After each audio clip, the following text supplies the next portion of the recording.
voir maintenant notre troisième vidéo qui va consolider nos prérequis de la première et la deuxième et bien sûr qui va s'orienter sur le concept d'importer un objet d'Houdini et de faire un rendu. On est toujours dans la catégorie Film, Video and Live Event et je vais prendre le premier setup proposé. Je vais donner un nom à mon projet, je vais l'appeler Render underscore. Ne laissez pas d'espace vide, sinon vous ne pourrez pas valider. Et n'utilisez pas non plus des caractères qui ne sont pas compatibles, comme les traits d'union, les accents, etc. Une fois que vous aurez votre environnement d'Houdini, on va importer le fichier FBX que nous avons déjà utilisé dans la première vidéo. Et comme on a vu dans la première vidéo, contrôle barre d'espace, import, allez dans le dossier qui contient vos géométries exportées d'Houdini. On va prendre dans ce cas-ci encore le buste FBX. N'oubliez pas le Uniform Scale.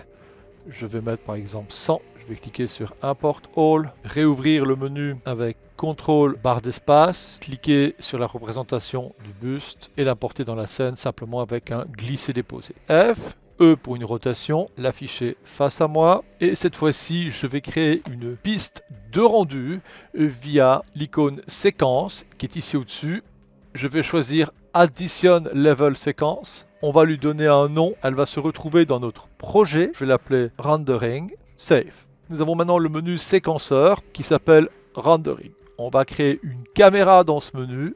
Dès que vous créez une caméra, vous êtes dans la vue caméra. On va dézoomer dans la vue caméra. On comprend beaucoup mieux maintenant l'intérêt de la deuxième vidéo. Vous pourrez par la suite basculer dans la vue perspective et revenir dans la vue caméra. La durée du rendu peut être déterminée ici. Avec CTRL bouton du milieu, je vais zoomer sur la séquence. Pour voir la durée de la séquence, il suffit de laisser votre souris au milieu et on voit bien que nous avons un frame.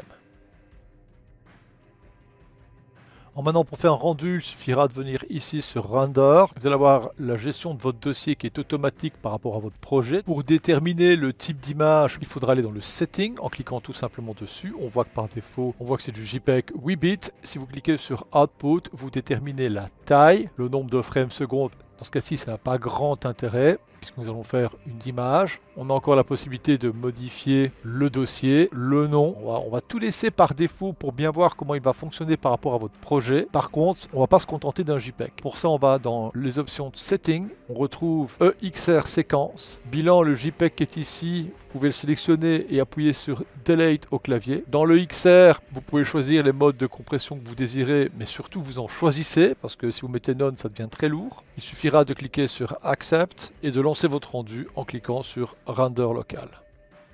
Venons maintenant dans le dossier Render Camera qui correspond à votre projet. Vous allez avoir un dossier Save, Movie Render et vous allez retrouver votre image qui est ici qui s'appelle rendering00.exr. Bilan, le nom de votre image va correspondre au nom du séquenceur que nous avons donné. Je vais la mettre dans Nuke. Voici l'image, cette EXR comporte bien 4 channels, R, G, B et l'alpha. Attention, si vous travaillez avec des images EXR, nous savons, en tout cas je l'ai abordé dans plusieurs cours, qu'il y a tout intérêt à rester en plage colorimétrique linéaire. Donc dans la partie de rendu, vous allez aller dans Setting, cochez l'option Color Output et dans Color Output, vous activez l'option Disable Tone Curve. Étant donné qu'on est en train de mettre au point un setup personnel de rendu, on va ici sauver notre preset, donner un nom. Ce preset va se mettre dans un dossier prédéfini de configuration. On voit ici le chemin et je vais changer le nom en appelant ça preset JA, Save. Et lorsque vous allez revenir ici, vous allez retrouver vos presets. Une fois que vous êtes dans votre projet, vous avez ici un dossier Content et vous allez retrouver pas mal de petites choses dont le preset JA. Vous pouvez éventuellement le backuper et pouvoir le réutiliser dans d'autres projets à partir du moment où il se retrouvera dans le même chemin. Alors maintenant, pour supprimer les flous, je vous conseille d'aller dans votre caméra Components et l'ouverture, on va la mettre à 20. On va créer un rendu. Voici le rendu. Je vais retourner dans Nuke. Voici le flou qu'on avait avant. Reload et maintenant on a une netteté, donc faites attention à l'ouverture de votre caméra.